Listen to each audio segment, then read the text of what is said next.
یہ سوال ہے جی کہ اسلام مرد و عورت سے یکساں اور براہ راست مخاطب ہوتا ہے فرائض و عبادات کی ادائیگی کے متعلق، تو پھر مرد کیوں 72 حوروں کا حقدار ہے اور عورت صرف پھٹے پرانے دنیاوی شوہر کی؟ پھٹے پرانے دنیاوی شوہر کو یہی رکھ لیتے ہیں۔ میرا خیال ہے کہ ایک انجمن اس کی بننی چاہیے اب کہ تمام پھٹے پرانے شوہروں کی ایک فہرست مرتب کی جائے اور سب مل کے جدوجہد کرتے ہیں کہ ان میں سے کوئی نہ جائے وہاں۔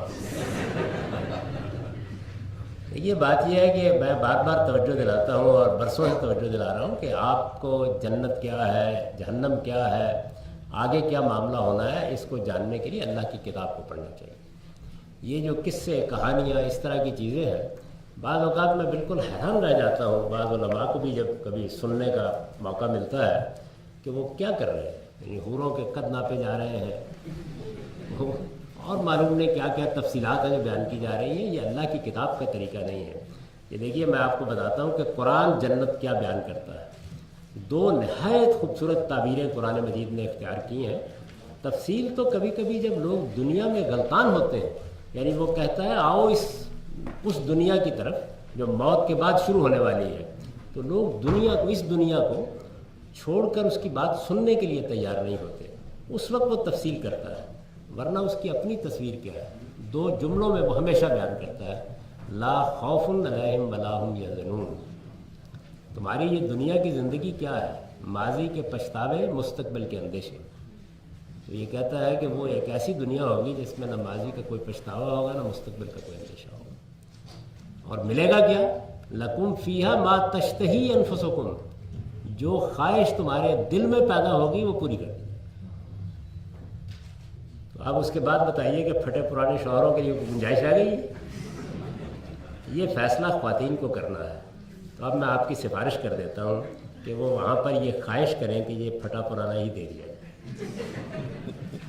جنت کی تصویر یہ ہے، یہ اس کا کمال ہے، ابدی دنیا، عیش دوام کی دنیا، اور جو آپ چاہیں گے آپ کو مل جائے گا۔ اس لیے اس میں یہ بحث کی ضرورت ہی نہیں سرے سے۔